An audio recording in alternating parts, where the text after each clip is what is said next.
Physician-assisted suicide has been a hotly debated topic across the United States for decades, but a push to legalize the controversial practice in more states is picking up steam this year. Starting with Oregon in 1997, 10 other states and the District of Columbia have made it legal for a terminally ill patient to ask their doctor for a lethal cocktail of drugs they ingest to die. They include California, Montana, Vermont, Washington, New Jersey, and Hawaii. Lawmakers in 10 more states have introduced physician-assisted suicide laws in 2023. Advocates, who prefer to use the term aid in dying or right to die, say these laws restore dignity and bodily autonomy to people who are suffering. But several concerned physicians told Fox News Digital they saw profound ethical concerns with physicians helping to end someone's life, saying it was destructive for medicine and society at large. Southern California primary care Dr. Jeff Bark practices in a state where assisted suicide is legal and described the growing movement as a terrible advancement for society. To legislate and consecrate the idea that we purposefully expedite their death to me is not what medicine is all about, not what our healing profession is about, and is emblematic of what's going on in our society in all aspects, he said. Bark noted how doctors have always been concerned about patients suffering and use medicine, palliative care, and hospice to ease pain and comfort their patients in end-of-life care. The doctor, who's also chief medical advisor for Convention of States, said he sees the movement as a cultural shift to take God out of every part of society. I think it's a terrible advancement that states are legislating the rights and the power of a physician to act godlike and create and expedite a patient's death, he said. In Canada, medical assistance in dying, MAID, could expand to the mentally ill and minors under 18 years old in 2024. Bark feared the US could follow the same path. The line will become very blurry. At what point do we say that the doctor should be involved in death?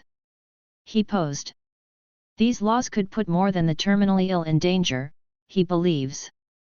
Bark warned other laws could crop up using the same arguments advocates use about quality of life to justify killing babies born with genetic anomalies like Down syndrome. Where do you draw the line? Do we want a bunch of elected officials to tell doctors, you can help kill that person but not this person? He asked. Furthermore, Bark argued, physicians don't know the future, and some patients with terminal illnesses do recover. Dr. Jeffrey Barrows knows this firsthand. The obstetrician was diagnosed with stage 4 terminal cancer 1 year ago but is now celebrating his remission. Barrows said he would have been devastated if his own doctor had recommended he end his own life in response to the diagnosis. I think it would have been particularly egregious if the doctor told me one of my treatment options was to go ahead and kill myself, he told Fox News Digital. Barrows is another physician against assisted suicide laws which he says do irreparable harm to individuals, erode society's trust in healthcare professionals and force physicians to practice against their moral objections. As Senior Vice President of Bioethics and Public Policy for Christian Medical and Dental Associations, CMDA, he says many doctors with ethical objections would rather quit medicine than be complicit in the evil. The CMDA is a plaintiff in lawsuits against California and New Mexico filed by Alliance Defending Freedom. The conservative legal organization says each state's End-of-Life Act has language purporting to allow physicians to opt out if they have moral convictions, but a different part of the law will explicitly require physicians to participate in the process.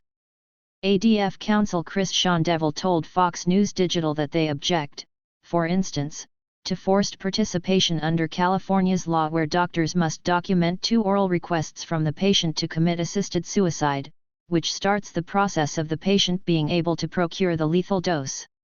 Beyond protecting healthcare workers' convictions, the pair said these laws' purported safeguards do not last or work to protect the vulnerable either.